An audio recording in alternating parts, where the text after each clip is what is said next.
All right, let's get right to it. If you're a short-term rental host, you need to know that the entire game is changing and fast. The strategies that worked like a charm just last year, well, they could be the very things that sink your business in 2025. Today, we're going to break down the 7 massive trends that will separate the winners from the losers. We're starting with this because, honestly, it's not just a dramatic line. It's the reality for thousands of hosts right now. This isn't just business. The stakes in the short-term rental market have literally never been higher. I mean, think back just a couple of years. Hosts were absolutely crushing it, dominating their markets. Now, so many of those same people are struggling to even crack 30% occupancy. Their properties are just sitting empty. They saw this business as a gold mine, and now they're quietly selling off their listings. So what on earth happened?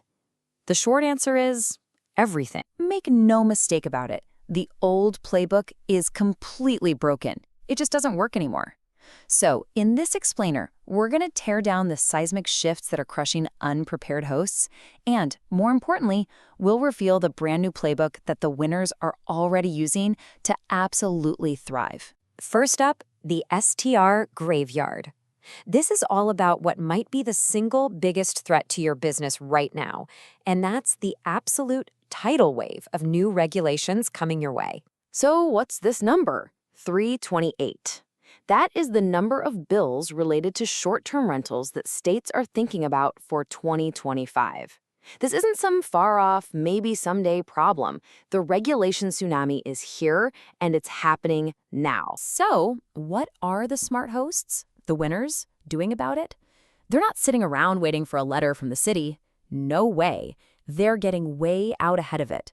They're registering proactively, building compliance systems now, and positioning themselves as the responsible operators that cities actually want to have around. But look, it's not just about dodging regulations.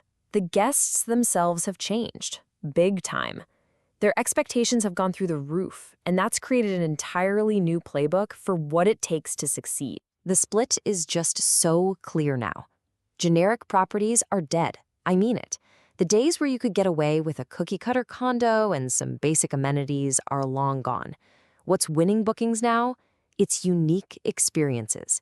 Things like wellness retreats, legit remote work setups, stays that feel hyper-local. Clean and convenient isn't a selling point anymore. It's just the price of entry. And if you need a financial reason to get on board with this, here it is. The properties that create these kinds of unique experiences, they're not just getting more bookings. They are commanding 40 to 60% higher rates. That's the difference between scraping by and actually owning the top of your market. And let's just zoom in on one of those key experiences for a second. Remote workers. This is so much more than just having Wi-Fi. We're talking about dedicated office spaces, real ergonomic chairs, professional-looking Zoom backgrounds, and, this is a big one, premium internet that has a backup plan. This is how you land those amazing guests who stay longer and pay more. Okay, so you've done it. You've created an amazing, one-of-a-kind property. But how do guests actually find it? This brings us to our next huge challenge, surviving the platform game. Let's be real, the big platforms, they run the show. You see it here, Airbnb, Booking.com, and VRBO. They control over 70% of the entire market. It's so tempting to just pick one and rely on it, but believe me, that creates a massive hidden risk for your business. Let me put it this way. If more than 80% of your bookings, your livelihood, comes from just one platform, you are standing on incredibly thin ice. You are literally one algorithm change, one tiny policy update away from your income completely disappearing overnight.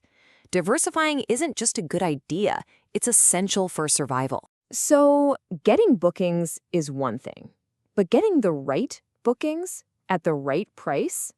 That's a whole other ballgame. And this is where the pros really win the numbers game. You know, this question really gets to the heart of the new reality. In a lot of markets, 60% occupancy is the new 90%. That old dream of being booked solid every single night, it's just not realistic for most hosts anymore. And that means every single booking you get and the rate you get for it is more critical than ever before. So how do you squeeze every last drop of revenue out of the demand that is still out there? The answer is technology. Hosts who are using dynamic pricing are bringing in 15 to 30% more revenue than the ones setting prices by hand. They cash in on every concert, every conference, every last-minute trip, and they do it automatically. And look, this isn't some secret, super complex tech only the big guys can use. These tools, Price Labs, Beyond, Wheelhouse, they are now table stakes. That means they're not a nice-to-have add-on anymore. They are the essential engines that are separating the profitable hosts from the ones who are just struggling to stay afloat. Okay, we've covered a lot of ground. We've talked about the problems, we've talked about the strategies. Now let's pull it all together into a plan you can actually start today. We're calling it your 90-day survival plan. The plan is broken into 3 simple phases. First, in days 1 to 30, you audit and stabilize. You have to get a clear picture of where you stand with compliance, your occupancy, your reliance on platforms, all of it. Then, for the next 30 days, you optimize and position. This is where you bring in dynamic pricing and you upgrade your property to actually compete. And finally, in days 61 to 90, you scale and future-proof by building your own direct booking website, which is the key to finally freeing yourself from the platforms. And really, it all comes down to this. The market is drawing a clear line in the sand. The winners are going to be the hosts who see these trends and adapt. The losers? They'll be the ones clinging to what worked 2 years ago, and they're going to become cautionary tales. The opportunity to decide which path you're on is right now. So, which story are you going to be a part of?